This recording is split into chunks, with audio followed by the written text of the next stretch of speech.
Good morning, students. We'll start with the today's lecture. Okay, in the previous lecture, we have seen how to draw the polar plot, what is polar plot, and how to draw the polar plot we came to know. And also in the previous class, we have seen the determination of omega GC, omega PC, gain margin, and phase margin from polar plot. That applies to Nyquist plot also. And determination of omega PC mathematically, that also we have seen.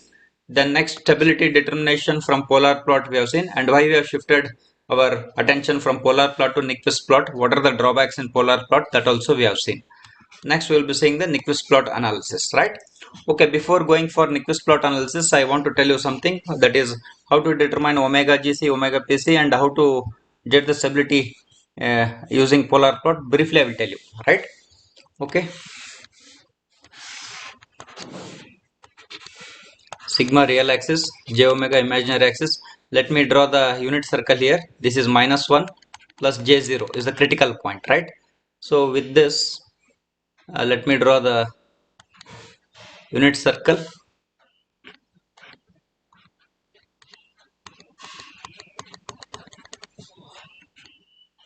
Let me take it here.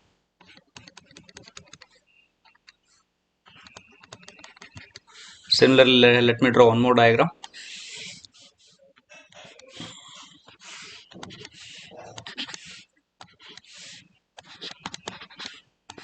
This is the critical point, -1 plus j0.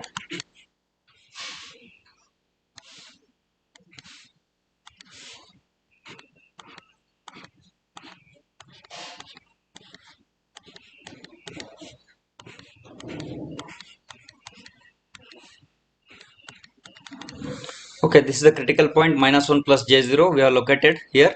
And let me draw the polar plot of some of the open loop transfer function, right? Let me assume that this -1 critical point is not enclosed, right, by the polar plot. Then this is the polar plot what I am going to draw here, right? It starts here, omega equal to 0 here, and omega equal to infinity.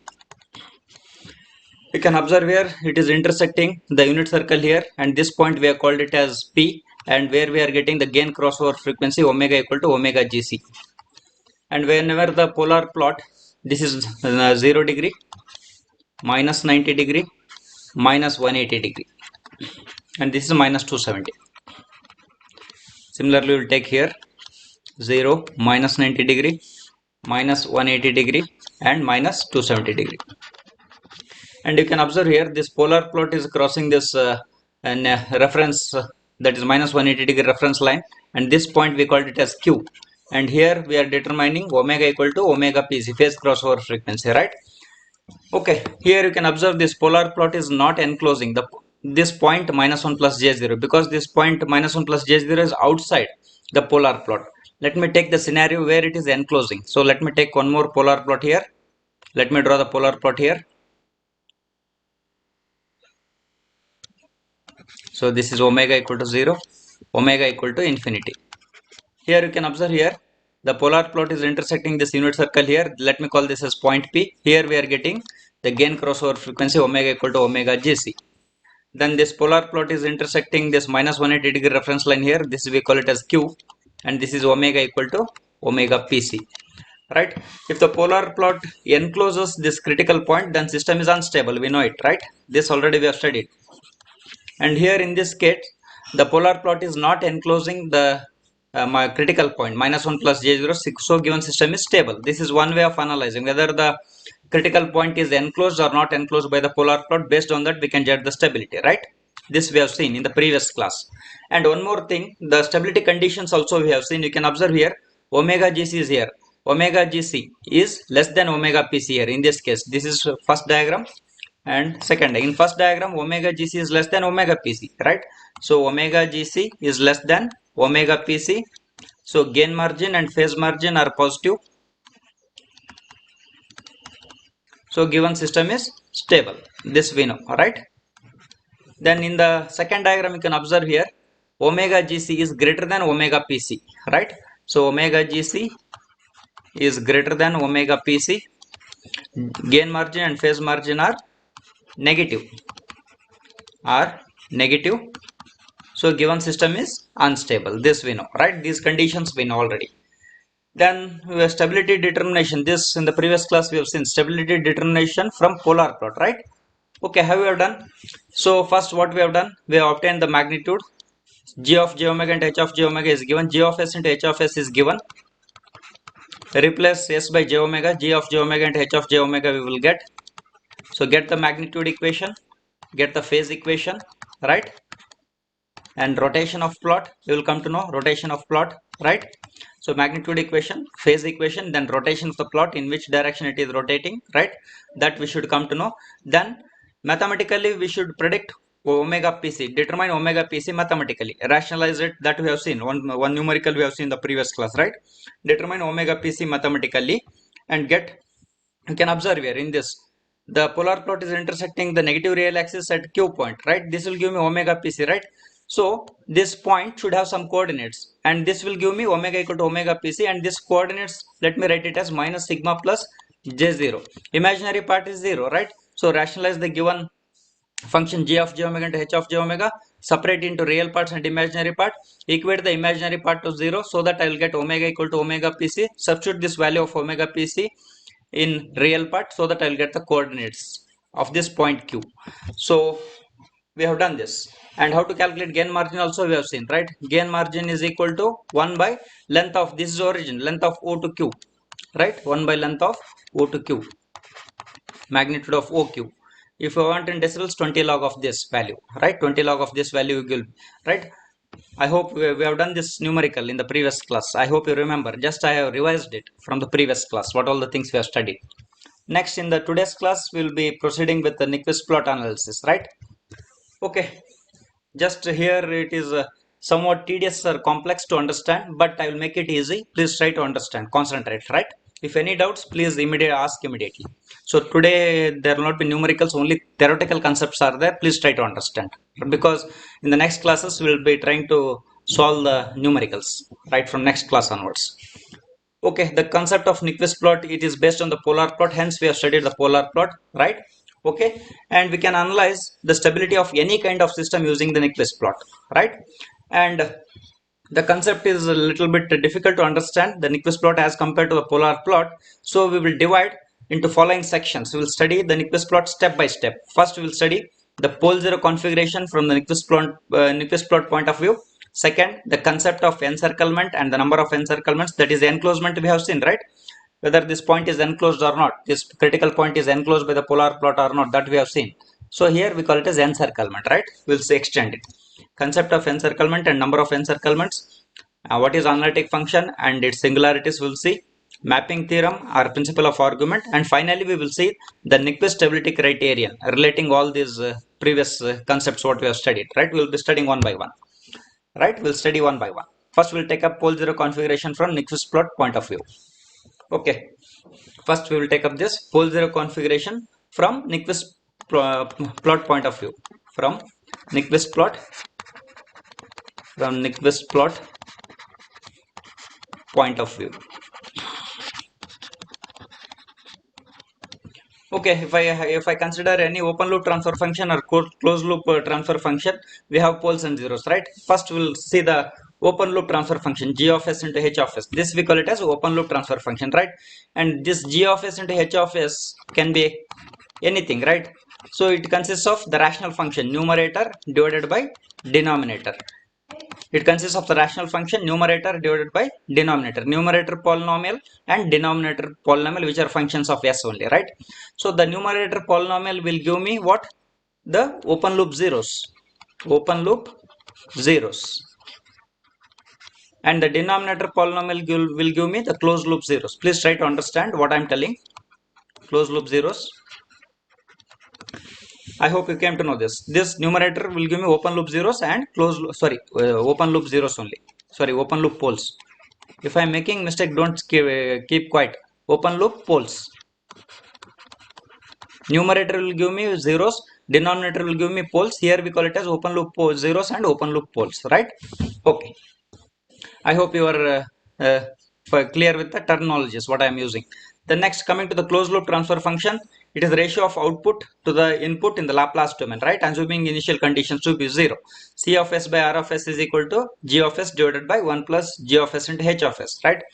So g of s is the forward path transfer function. Let me draw it.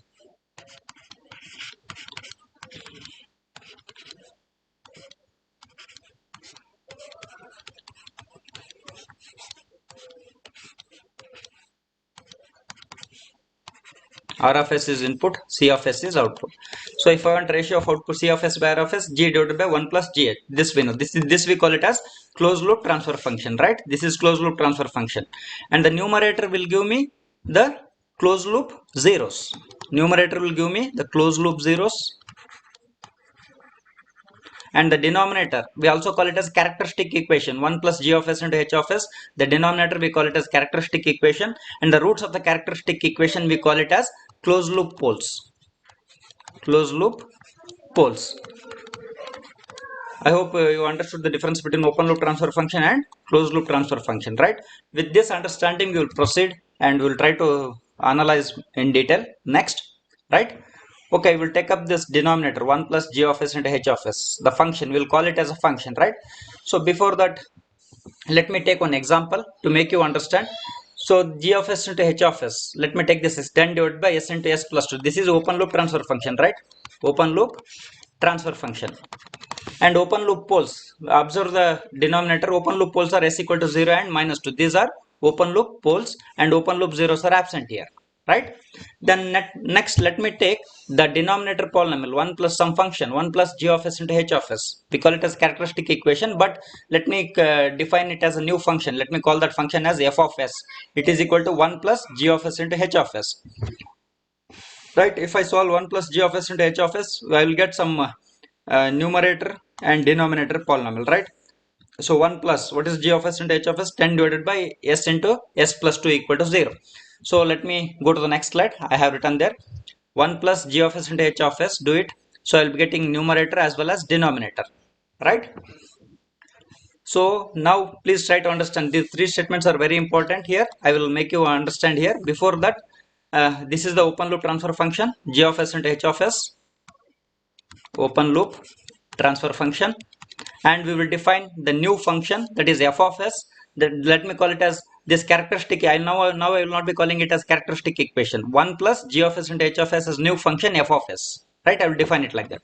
So 1 plus g of s. So take the LCM. This is the numerator and this is the denominator, right? So the numerator, just will observe here. So the denominator, this is p. Let me call this as p of s numerator, and this as q of s. So q of s equal to 0. If I equate this denominator to 0, the poles of this function, the poles of 1 plus g of s into they are nothing but 0 comma minus 2, right? The poles of the function 1 plus g of s into h of s is 0 comma minus 2, which are nothing but the open loop poles, because these are open loop poles. They are same, which are nothing but the open loop poles of the function g of s into h of s. They are same, right? So I can call s equal to 0 and s equal to minus 2 as the poles of this function 1 plus g of s into h of s are the open loop poles, because s equal to 0 and minus 2, because denominator, observe the denominator, they are one and the same, right? Then next, equate the numerator p of s to 0 in the function 1 plus g of s into h of s, this one, right? Gives the zeros of the function, right? S square plus 2s plus 10, and solve the roots, right? So that will give me the zeros of the function 1 plus g of s into h of s, which are nothing but the closed loop poles. What are closed loop poles? One, right? Observe here, the zeros means the numerator. I am referring to the numerator. This will give me zeros, and this will give me the poles. Zeros of this function 1 plus g of s into h of s, the poles of this function 1 plus g of s into h of s. Please try to understand, right? So the denominator, right? If it observe here, sorry, denominator is q of s actually, the numerator is p of s, yes. If it is equated to 0, the zeros of the function 1 plus g of s into h of s are nothing but the closed loop poles, because the closed loop poles means I am referring to this c of s by r of s. Look at the denominator, it is 1 plus g of s into h of s. We call them as closed loop poles. I hope you are getting, right? So I have made three statements here. Whatever I am studying, the pole zero configuration in the from Nyquist plot point of view. Just observe here, the poles of the function 1 plus g of s into h of s are nothing but the open loop poles of a system. Observe here, the poles of 1 plus g of s means, observe the denominator, the poles of this are same as the open loop poles of the open loop transfer function g of s into h. The same thing has been given here. The poles of the function 1 plus g of s, this we call it as f of s. F of s is equal to 1 plus g of s into h of s. We are observing from different point of view, that's all, right? So the poles of 1 plus g of s into h of s is equal to open loop poles of a system. I hope you agree with this statement. If any doubts, you can ask me. Then we will make the second statement. The zeros of the function 1 plus g of s into h of s, it is nothing but the closed loop poles of a system. I hope you agree with this also, because I have told with this example, right? Right, the zeros of this function means numerator, or they are nothing but the closed loop poles of a system. Right? Okay, next, third one, combining these two. So from Nyquist plot point of view, the system is said to be stable when the system is said to be stable if all the zeros of this function 1 plus g of s into h of s are, if all the closed loop poles of the system lie in the left half of the s plane, if they are located in the left half of the s plane. Yes, if all the roots lie in the left half of the s plane, then the system is stable. But instead of telling if all the roots of the closed loop system are lying in the left half of s plane, I will say that the zeros of this function 1 plus, if they are in the left half of s plane, one and the same, the zeros of this are nothing but the closed loop poles of a system. So this statement, please read it once again. I will just concentrate here. So from Nyquist point of view, the system is absolutely stable if all the zeros of the function 1 plus g of s into h of s are located in the left half of s plane. That is one thing. If it is said to be stable if, another way, if all the closed loop poles of the system are located in the left, one and the same, right? So any doubts you can ask. And please, whatever we have studied, you have to remember these things. The poles of this function 1 plus g of s into h of s are nothing but the open loop poles of a system, and the zeros of the function 1 plus g of s into h of s are nothing but the closed loop poles of a system. If the system has to be stable means the zeros of this function should be lying in the left half of the s plane, or the closed loop poles of the system should lie in the left half of the one and the same. I hope you are getting. Yes, I hope you understood the first concept. Next, we will move to the second concept. If any doubts are there, please unmute yourself and talk to me so that I can clarify your doubts immediately. Because these concepts are bit tedious, or bit complex to understand, right? That you can understand just by interaction with me. Then second concept, we are dividing and we are studying the Nyquist plot analysis one by one. Next, encirclement. Already you are familiar with this encirclement. Already I have told here. Yes, this critical point minus 1 plus j0. It is not enclosed by this polar plot, hence system is stable. Here minus 1 plus j0. This critical point is enclosed by the polar plot, so given system is unstable. This we know with respect to polar plot. The same we will study with respect to Nyquist plot. Here we called it as enclosement. Enclosement. Right? Next, the same thing we'll call it as encirclement. Right? That's all. Here next we'll be studying the encirclement. So enclosement of point minus 1 plus j0, critical point with respect to polar plot, already studied, just now I told you. Next we'll see. You can observe here.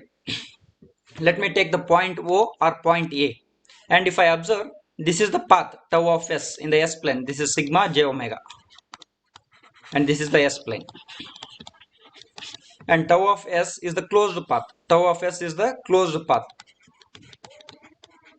Closed path or closed contour also we say. You can observe here, tau of s is the closed path which is enclosing the point O as well as point A. Whether this point A is enclosed by this tau of s path or closed path or not, yes, it is.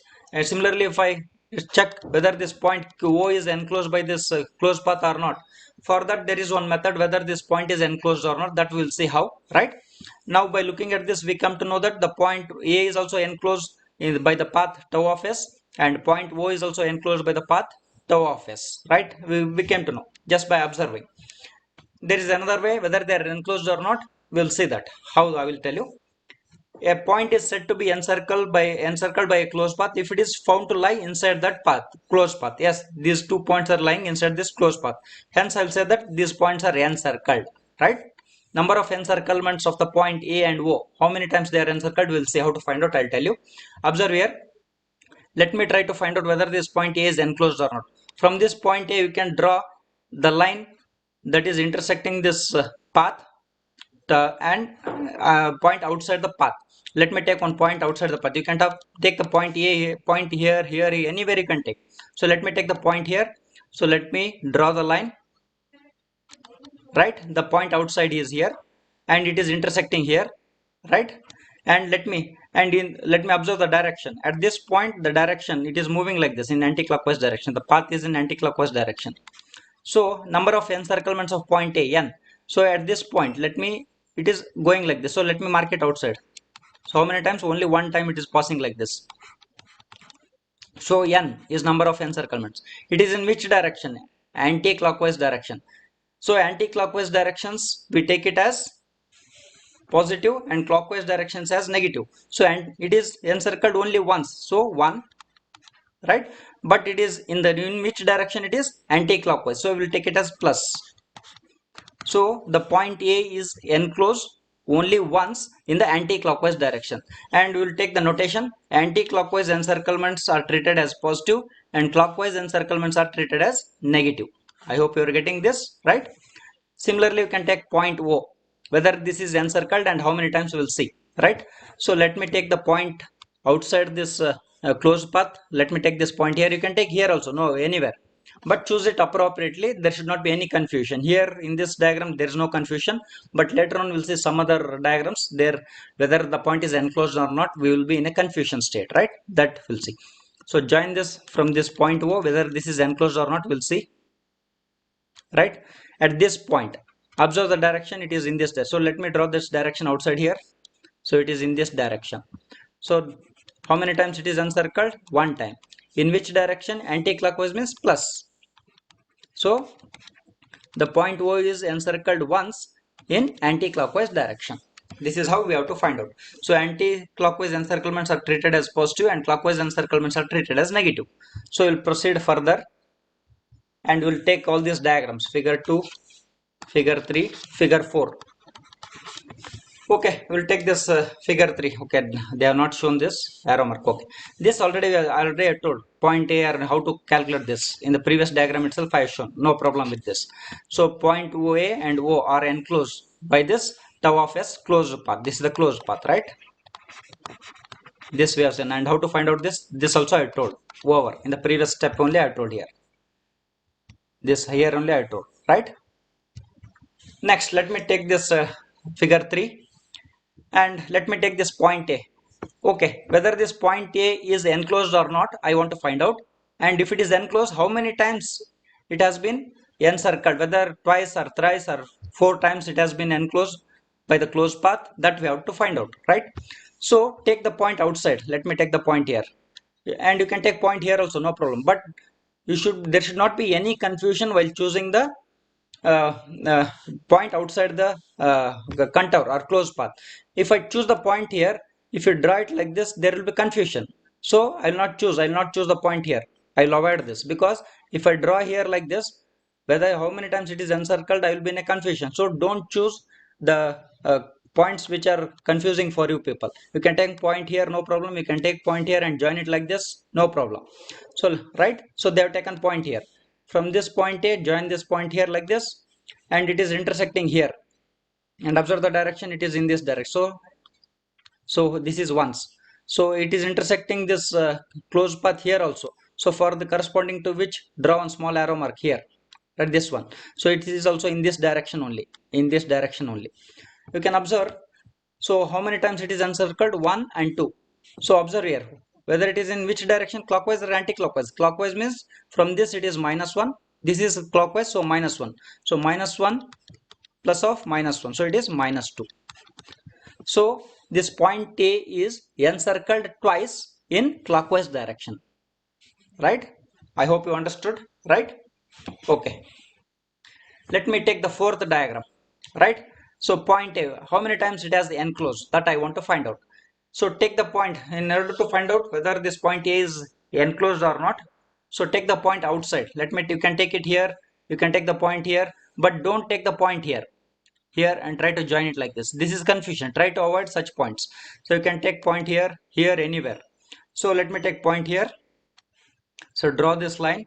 So it is intersecting here, this contour here, or this closed path here. It is intersecting twice. So at this point, let me draw it here. Here it is there. So at this point, this one.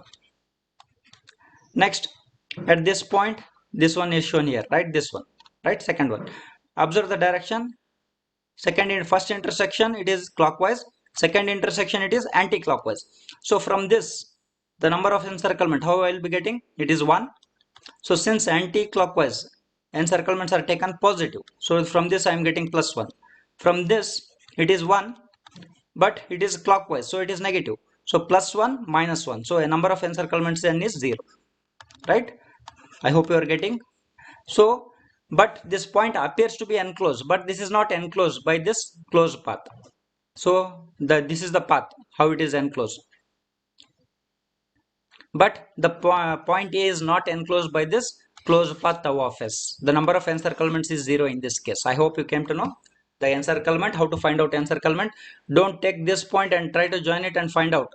Take the point, there should not be any confusion. You can take point here.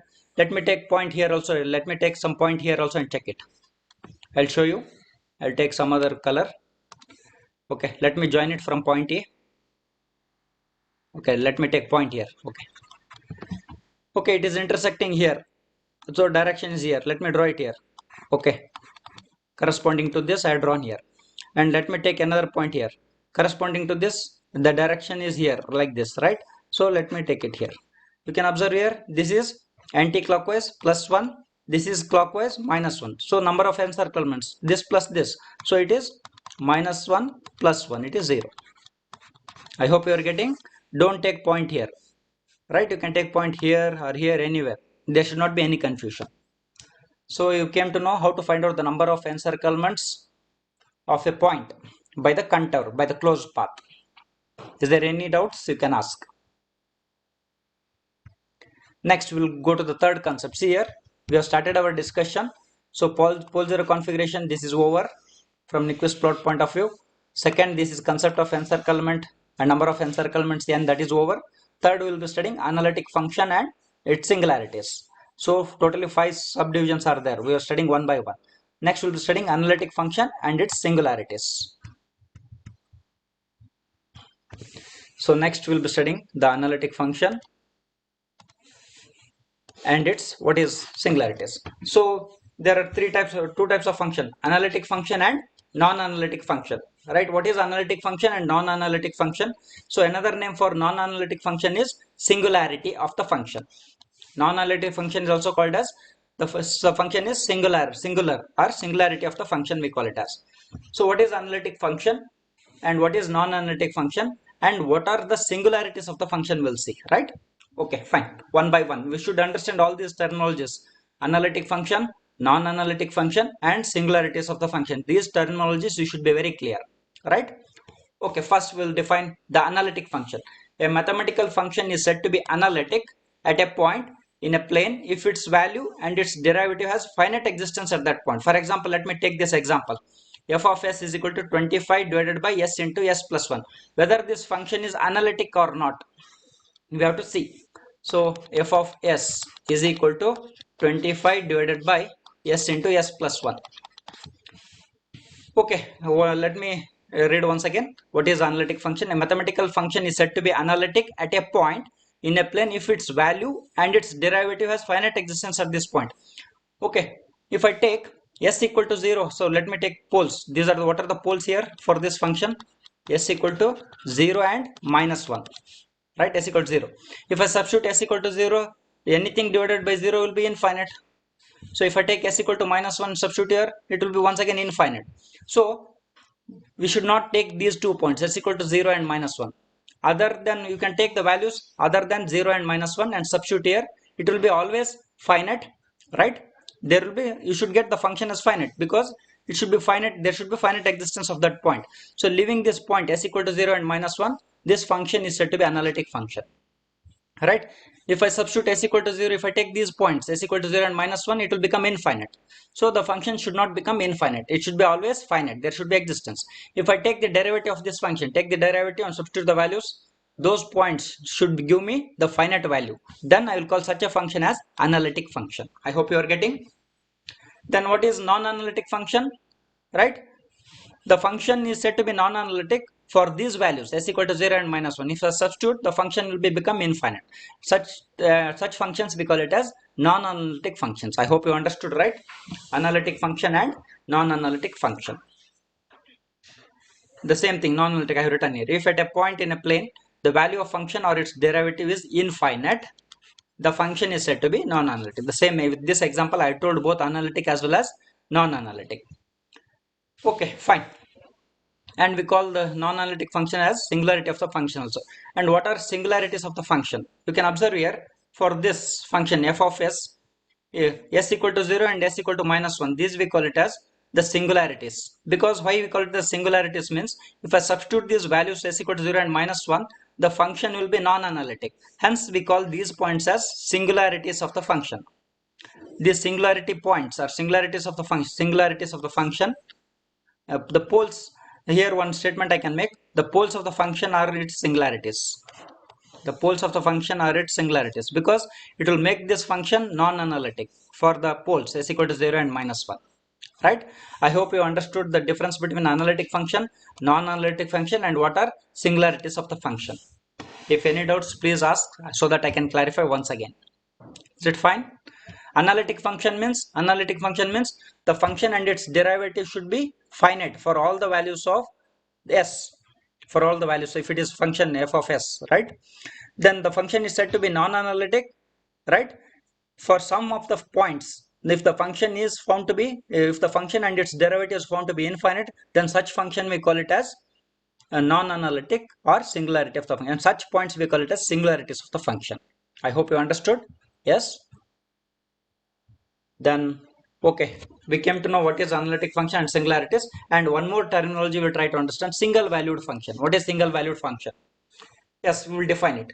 A function f of s has one and only one value. For each separate value of s is said to be single valued function. For example, let me take this example: f of s equal to root s. Let me take the value of s equal to 25. So root 25, it can be plus 5 or minus 5. So it has two values. This function f of s equal to root s is not a single valued function, because it has two values, plus 5 and minus 5. So this function is not a single valued function. I hope you are not understood, right? This function is not a single valued function, right?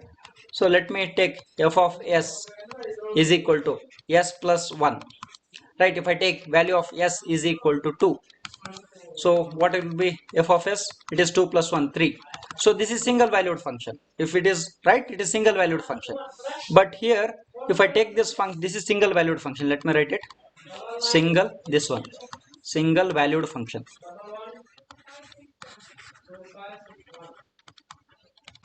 But this function f of s equal to root 5 is not a single valued function. If I take s equal to 25 here, so root of 25, it can be plus 5 or minus 5. There are two values. So this is not a single valued function. I came to know these things. I will analytic function,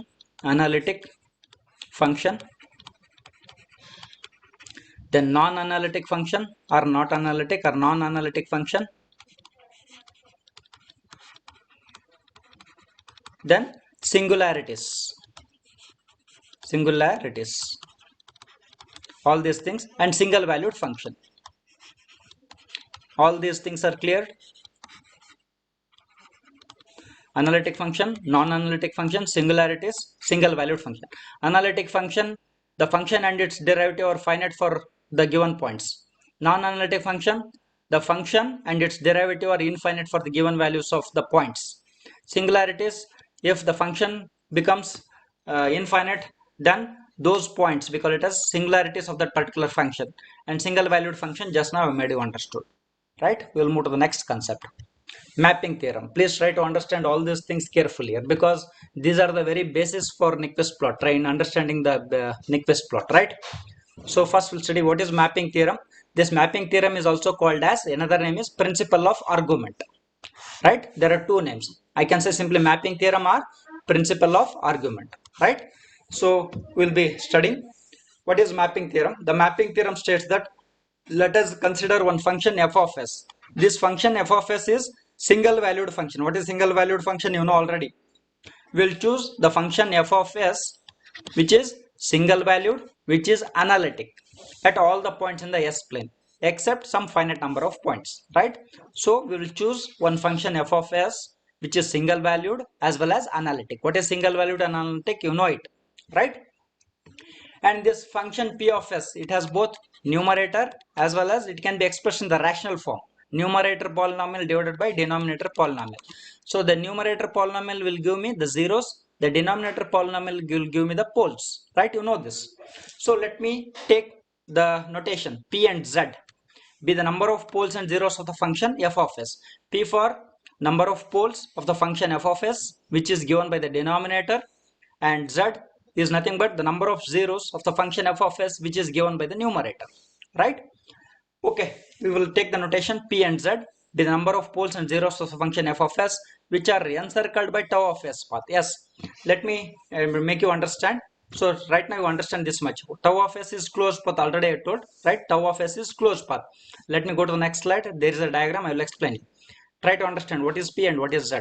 Number of poles of the function f of s encircled by the path enclosed by the closed path tau of s, and z is the number of zeros of the function f of s encircled by the closed path tau of s. We'll try to understand. Let me go to the next slide and explain you people. I'll take the example. What is mapping theorem, or also called as principle of. So what is mapping procedure, I will tell you. Let me take one example. This function f of s, it is equal to 10 divided by s into s plus 2, right? It has two poles, s equal to 0 and minus 2, right? These are the poles of the function f of s. Denominator will give me the poles, right? So let me look at the poles here, s equal to 0 and s equal to minus 2. And let me take this tau of s, which is the closed path. Here this closed path is enclosing this both the poles 0 and minus 2. It is not, right? It is enclosing like this, right? It is in this direction, right? Let me take here.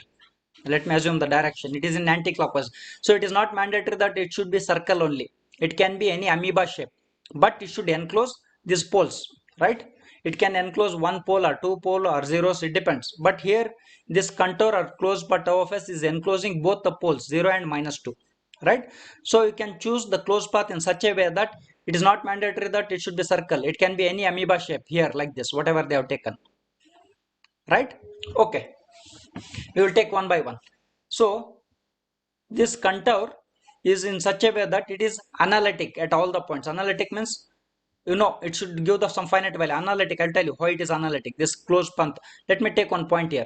At this point, well, let me take s1 point. Let me take another point s2. Let me take another point s3 here. Let me take one more point s4 and so on. Different points, right?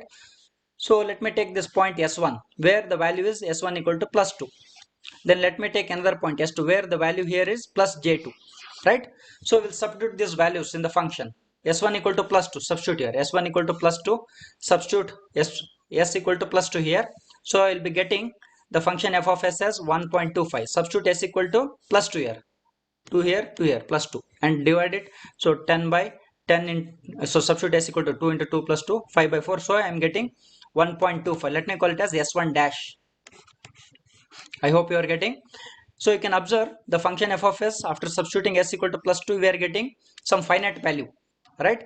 I am not getting some infinite. So this is singularity of the given function. This is singular point, right? I hope you are getting, right? So s1, right? It is analytic. This point is analytic, means it is giving some finite value. Let me take this point s equal to plus j2. So s2 equal to plus j2, substitute here. S equal to j2, you substitute here j2, they have substituted here j2, and you know how to do this in calculator. Go to complex mode in your calculator. So I'll tell you how to calculate this. 10 plus j0, let me write it, divided by, or else j0 not required. So next multiply 2 to the 4j, then next j into 2 to the 4, j into j square minus, right, minus, okay, let me write it, 10 by minus 4 plus 4j. Then how I am getting this minus 1.25 minus. So you can go to your calculator, change your calculator to complex mode. So press mode and choose the value 2, that is complex mode. Now you have entered complex mode. Now I want 10 divided by this entire thing, right? So 10 divided by open bracket minus 4 plus 4j. J means here it is I is there. So I icon is here. ENG, engineering, ENG. Above it, purple color is there. So just press ENG, you will get I. It is nothing but J. Then press calculator. So you will get real value minus 1.25 and imaginary part shift imaginary. So you are getting minus 1.25j. I hope you are getting. In the calculator how to calculate this point I have told you. If any doubts you can ask. So I got this point. Once again it is right analytic at this point. So at S3 also you can calculate, S4 so on you can go on calculating. So let me mark these points S1 dash, S2 dash. S1 dash is here, that is 1.25. Then S2 dash minus 1.25 minus 1.25 something here and minus. So I will be getting S2 dash here. You can observe from S1 dash. You can observe here S1, S2 they are going in anti-clockwise direction. S1 dash, S2 dash they are going in clockwise direction. So they are shown here, right? Next you can go. So mapping from S plane to F plane, I will tell you. I have told already S1, you have taken the points right, S1, S2 and we are getting S1 dash, S2 dash. So S1, S2 and we are getting the points S1 dash, S2 dash in clockwise direction. This is in anti-clockwise direction, right? So this is in S plane and this is in F plane. Why we call it as F plane? Because we have taken the function f of s, right? You are getting. So I hope you can see here. Yes, these poles are enclosed here. Here the poles 0 and minus 2 in this example. Let me take general example. This is the origin. 1 minute. What happened? Let me. Okay. This is the origin and this is the closed path in the S plane. Closed path. And how to map from S plane to F plane, that I am telling. Already we have seen. So S1 calculate, substitute in f of s and calculate. You will get S1 dash. Mark it here. Then substitute S2 and you will get S2 dash. Similarly S3, this is in anti-clockwise direction, this will be in clockwise, tau dash of S, right? This is the closed path in F plane, this is the closed path in F plane and tau of S is the closed path in S plane. Please try to understand, right? So mapping from S plane to F plane we came to know, right? Is it clear? With the example, this is with the example, this is general thing I told, mapping procedure. So Nyquist will make use of this. We'll see how it is done. So mapping theorem. What is mapping theorem? We will see after studying all these things, right? So mapping theorem states that the mapped locus tau dash of s. What is this tau dash of s? It is the closed path encircling. Here you can see here. This is the closed path tau dash of s in the F plane. It is enclosing this origin in clockwise direction like this. I hope you are getting. So it is enclosing this origin. And the S plane, this contour tau of S or closed path is enclosing this origin in anti-clockwise direction. We are mapping from S plane to F plane, right? So please try to understand. Mapping theorem states that the mapped locus tau dash of S encircles the new origin of the F plane as many times as the difference between the number of zeros and the poles of the function f of s, which are encircled by the tau of s path in the S plane. Mathematically it can be told as n equal to z minus p. The number of encirclements. Here in the F plane you can see this point origin is encircled only once. How many times it is encircled we can find out. Take one point here outside and join it and you can observe at this point it is in this direction. So what is n? N is equal to 1 but it is in clockwise direction, so it is negative. Clockwise direction is taken as negative and yes, clockwise direction is negative and anti-clockwise is positive, right? Anti-clockwise means like this, it is positive. So the number of encirclements is minus 1 here, right? Minus indicates clockwise, the direction of closed path is clockwise. It is encircled only once, this origin, right? So it is given by n equal to the number of encirclements n of the origin. Number of encirclements of the origin in the F plane is equal to z minus p. N is nothing but the encirclements of origin of F plane by tau dash of S path. Then what is p and z? P is the number of poles of the function f of s encircled by tau of S path in S plane, right? So here don't take this, you can see here in S plane these two poles 0 and minus 2 are enclosed here, right? Corresponding to this, if I draw, it will give me how many times it has encircled, right? From here to here you compare. So P is the number of poles of the function f of s encircled by tau of S path in the S plane, and z is the number of zeros of the function f of s encircled by tau of s path in s plane. Right, you know the difference between s plane and f plane, right? So this statement is called as principle of argument or mapping theorem. So what does mapping theorem will give me? The mapping theorem will finally give me the number of encirclements of the origin by the closed path in the s plane, sorry, f plane, right? So how many times it is enclosed, and it is given by p minus z. P is the number of poles that are enclosed or encircled by tau of s path in the s plane, and z is the number of zeros of the function f circled by tau of s path in the s plane. Okay, so there are three cases here. We'll take the example, then you will understand very clearly, right? So if you mapping theorem you understood theoretically, but you will look at the example so that you will understand very clearly, right? So please keep in the mind n equal to z minus p. What is z, what is p, we know, and n is the number of encirclements of the origin. Please keep in the mind origin of f plane by tau dash of s path. Okay, we'll take one example, and there are three cases, right? What are those three cases? We'll see. P greater than z, because n equal to p minus z, right? Z minus p, sorry, z minus p. First case, p can be greater than z. Second case, p less than z. Third case, p equal to z. We'll see one by one, right? We know the number of encirclements is given by z minus p. First case, p greater than z. Second case, we'll see p less than z. Third case, p equal to z. What will happen? We'll see one by one. So we'll take this example. F of s is equal to 4 into s plus 1 divided by s into s plus 5. How many zeros are there? So one, look at the numerator, only one zeros is there, right? So it is located at s equal to minus 1. So how many poles are there? Two poles are there. They are located at s equal to 0 and s equal to minus 5. I hope you are getting, right? So let me take the first case, p greater than z. So we will look at all the poles and zeros. We will look at the poles 0 and minus 5. At 0, one of the pole is located. At minus 5, one of the pole is located. And this 0 is located at minus 1 here, right?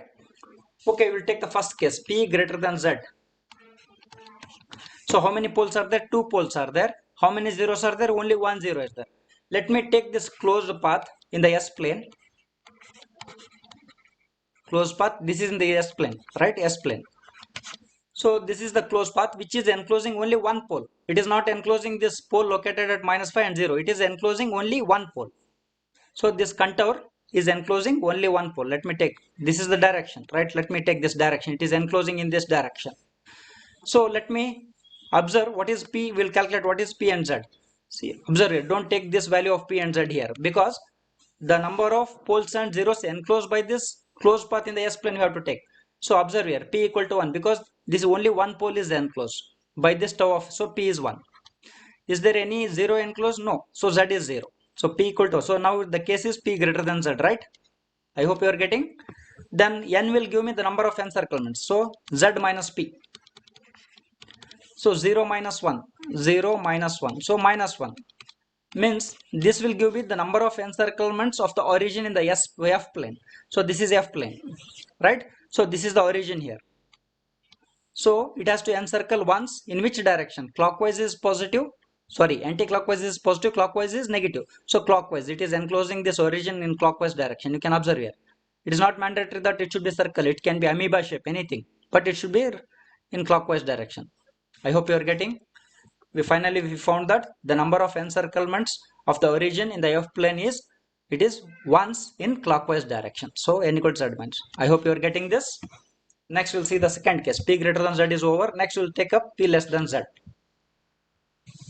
Case 2, p less than z. Let me take the same diagram, same example. This is same example only. So here the pole is located 0, minus 5, and 0 is located at minus 1. In this, let me take this contour tau of s, the closed path in s plane.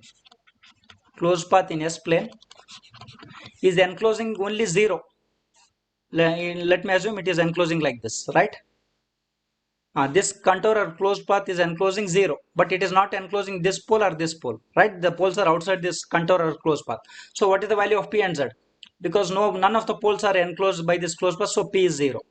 Here only one 0 is enclosed, z equal to 1. So we know that n equal to z minus p. So calculate z minus p. 1 minus 0. It is equal to 1. So the number of encirclements is shown in this diagram in the f plane. So the number of 1 means plus 1. Plus 1 means anti-clockwise. You can observe here. The origin is enclosed once in anti-clockwise direction. So it is plus 1. I hope you are getting. Right? I hope you are getting. The next third case we will see. P equal to Z. Let me take the same example. The pole is located at 0, minus 5, and one of the 0 is located at minus 1. Let it enclose. Let this contour closed path in the S plane, closed path in the S plane, enclose 1, 0 and 1 pole. So this is enclosing like this, right? Let me take it. I have taken in clockwise direction. Let me take it, right? It is enclosing in this direction, right? So what is the value of P? It is enclosing 1 pole. P is 1. It is enclosing 1, 0. Z is also 1. So what is n? N equal to Z minus P. So it is 1 minus 1. No encirclements at all. So in the F plane, this is F plane. And the origin is here. So the number of encirclements or origin you take means this, you can observe here, it will be in anti-clockwise direction, right like this. So but this is not enclosing this origin. It is outside, other than it should not enclose. So we are showing this contour here. You can show it anywhere, here also, right? Amoeba shape. This is tau dash of S in the F plane. This is F plane. So n gives the number of encirclements of the origin in the F plane. Whenever P equal to Z, it will not encircle the origin. It is encircling other than origin, right? I hope you are getting for P greater than all the three cases we have seen. Any doubts, please unmute yourself and talk to me so that I can clarify your doubts, right?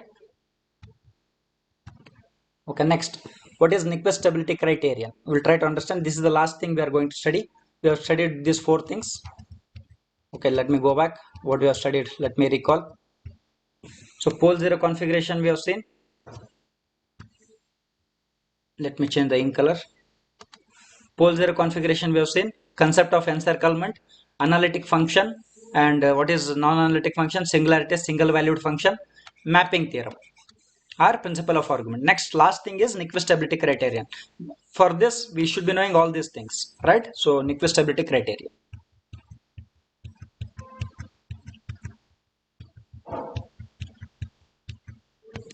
Yes, we'll study the last one, that is Nyquist stability criterion. Nyquist stability criterion. Okay, just I will read the statements. Nyquist has used the above theorem. Above theorem means mapping theorem. Nyquist has used the mapping theorem effectively to develop a criterion to study the stability of control system in the frequency domain. So the Nyquist had made use of this mapping theorem. What does mapping theorem will give us? The number of encirclements of the origin in the F plane. So n, it is given by n equal to Z minus P. Right? So this is the mapping theorem. It gives the number of encirclements of the origin in the F plane. Right? So what is F plane, S plane? The differences you know. S plane to F plane mapping also I told. Right? So the Nyquist has used the mapping theorem effectively to develop the criterion to study the stability of control system in the frequency domain. Yes. And Nyquist has suggested to select a single valued function. Let me take this single valued function as f of s, and it is equal to 1 plus g of s into h of s. So let me take the single valued function f of s, which is equal to 1 plus g of s into h of s. Yes, we will take this, right? And in this, g of s into h of s is open loop transfer function, and we will define the new function, single valued function f of s, which is equal to 1 plus g of s into h of s, right?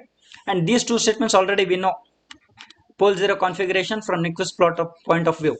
The poles of the function f of s, that is f of s is nothing but 1 plus g of s into h of s, are nothing but the poles of open loop transfer function g of s into h of s. These we call it as open loop poles. Next, second statement.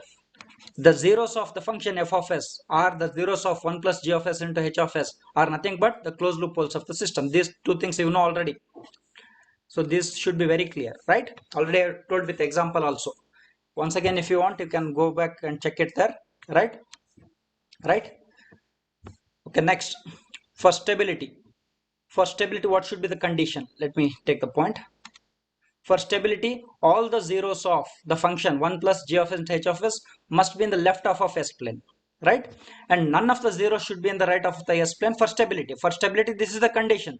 All the zeros of the function 1 plus g of s into h of s should be in the left of S plane. Another statement is all the closed loop poles should lie in the left of S plane. That is one thing. Or else I can say all the zeros of 1 plus g of s into h of s should lie in the left of S plane.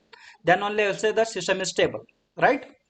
So locations of zeros of the function are unknown to us now, because we know that the mapping theorem will tell us n equal to z minus p. And one more thing, Nyquist has made a good observation. What he has done, instead of finding out the zeros of the function 1 plus g of s which are lying in the right of S plane, if any one zero is lying in the right of the S plane, if any one zero of the function, then system is unstable. That is, the condition is sufficient for us, right?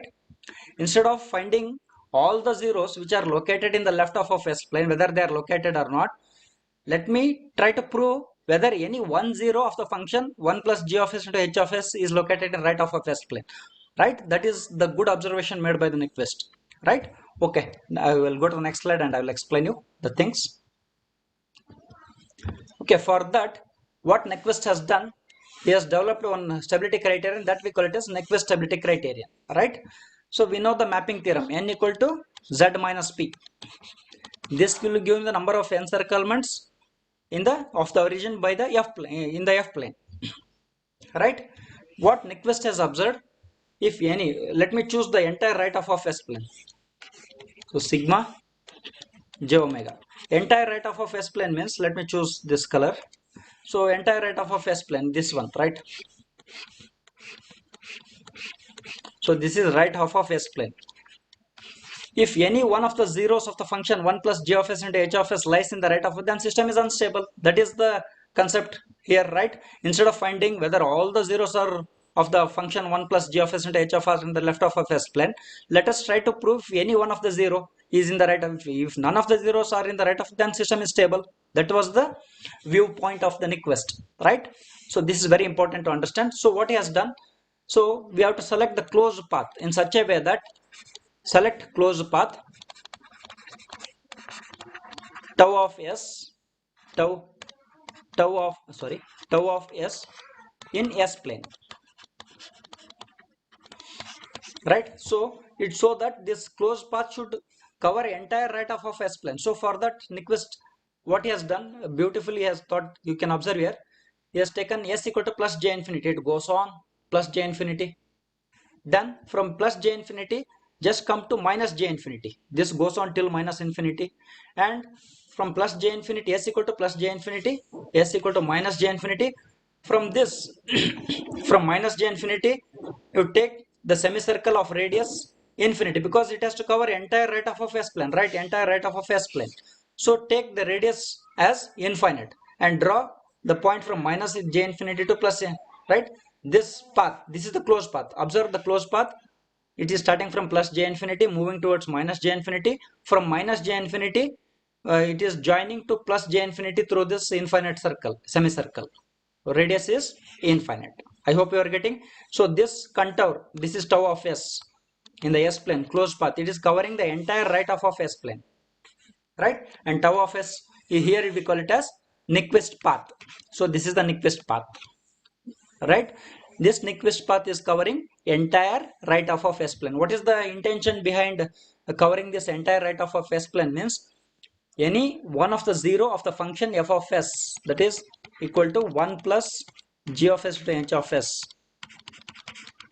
is lying in the right of, if any of the zeros are lying here in right of, then system is unstable. If none of the zeros are there in the right of, then system is stable. That's all. This concept is very beautiful, right? I hope you understood. If any doubts, you can ask so that I can clarify your doubts. Okay, we know how to map from S plane to F plane, we know, right? S plane to F plane mapping, we know how to map from S plane to F plane, right? So this is the Nyquist path tau of s, and F plane we know, right? So now map all the points on the Nyquist path into F plane with the help of mapping function 1 plus g of s to get tau dash of s, right? We'll get another encirclement of origin, right? This mapped locus obtained in the F plane by mapping all the points on the Nyquist path is called Nyquist plot. We'll see this, right? You will not understand now. Just right? From S plane to F plane mapping we have seen here. Just I have told you. Yes, this is S plane to F plane mapping. Here I have told. The same thing applies there also, right? How many? I hope you are getting this, right? So it is very important to correlate one by one what we have studied. So I'll read out one thing. This mapped locus obtained in the F plane by mapping all the points on the Nyquist path is called Nyquist plot. So S equal to plus j infinity 1 point. So for this substitute in f of s, that is 1 plus g of s into h of s, and I will get 1 point s1 dash in the f plane, right? So for s equal to minus j infinity, you will get s2 dash, something like that, right? You take different points on the Nyquist path, you will get different points, so that it will tell the number of encirclement of the origin. Okay, one more thing, this we call it as Nyquist plot. Okay, one more thing we have to observe here. N equal to z minus p, we know this. This is the mapping theorem, right? But here we will slightly change with respect to Nyquist plot. What is that change? I will tell you. So here N is the number of encirclements of origin of F plane by the Nyquist plot. This we know, right? As per the mapping theorem, N should be N is equal to Z minus P. Here N and P are known, means the number of encirclements by the F plane we will come to know, and the number of poles of the function 1 plus g of s and h of s. This also we will come to know. But how many zeros of the function, that is function means this one, please keep in the mind, f of s is equal to 1 plus g of s into h of s. How many zeros are located in where they are located? Those locations we don't know. Z is unknown, right? So for stability, what should happen? Z should be 0. For stability, none of the zeros should be lying in the right half of the S plane. Z should be 0. So if Z is 0, what will happen? N is equal to minus P we will get for Nyquist stability criterion. I hope you are getting. Z will give me the number of zeros lying in the right half of the S plane. Right? If z is 0, what is the meaning? If z is 0 means none of the zeros of the function f of s, that is 1 plus g of s, lying in the right half of the S plane. So given system is stable, that should be the stability condition for so this stability condition we call it as Nyquist stability criterion. Because z is 0 means none of the zeros of the function 1 plus g of s and h of s are lying in the right half of the S plane. So n equal to minus p. Because substitute here z equal to 0 here, so I will get n equal to minus. This is the Nyquist stability criterion. Nyquist stability criteria or criterion. I hope you understood this. N equal to minus p from mapping theorem, right? How we got this, right? Z should be 0 compulsorily, because none of the zeros should lie in the right half of the S plane. So if Z is 0, Z has to be 0. So if Z is 0 for stability condition, this is the stability condition. So if Z is 0, N equal to minus P is the stability condition, right? So Nyquist stability criterion, N equal to minus P, that we know. Just I will read out this statement. Nyquist stability criterion states that for absolute stability of the system, the number of encirclements of new origin of the F plane by the Nyquist plot must be equal to the number of poles of the function 1 plus g of s into h of s, which are in the right half of the S plane, right? That is poles of which are in the right half of the S plane in clockwise direction.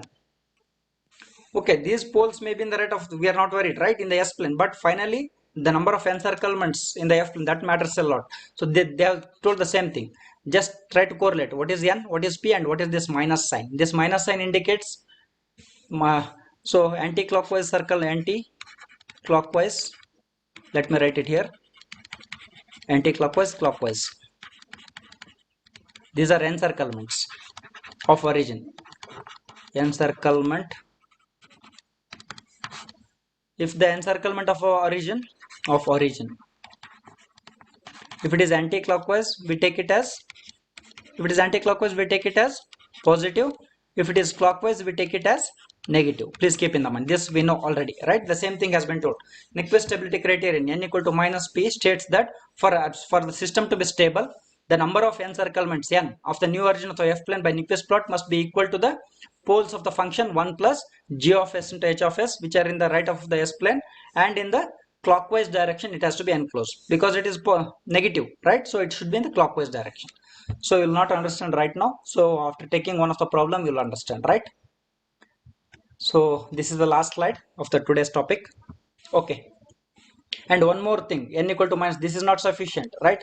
Because in the F plane, we have seen the number of encirclements of origin, but here it is not the number of encirclements of origin. We'll see what is that. We'll see.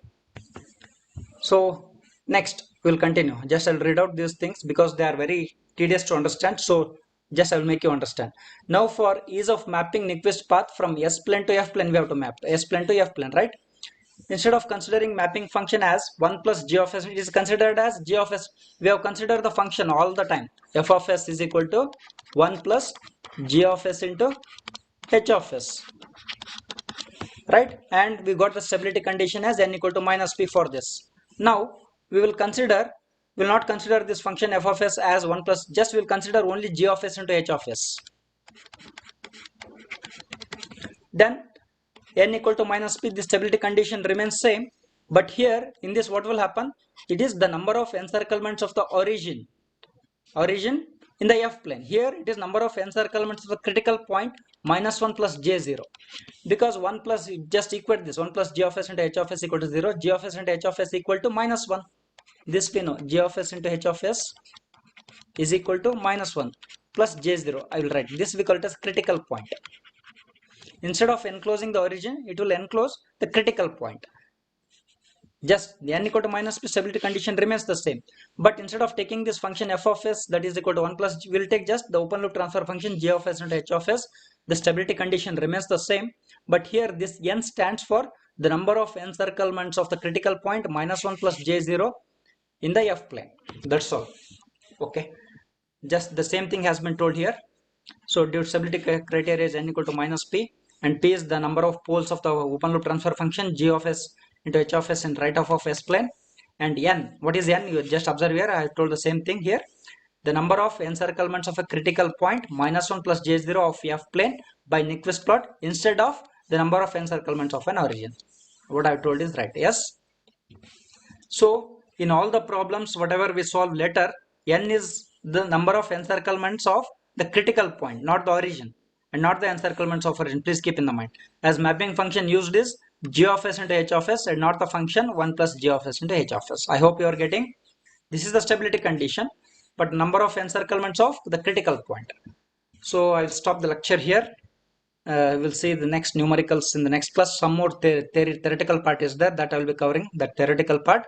Then we'll take up the examples. I'll stop recording here.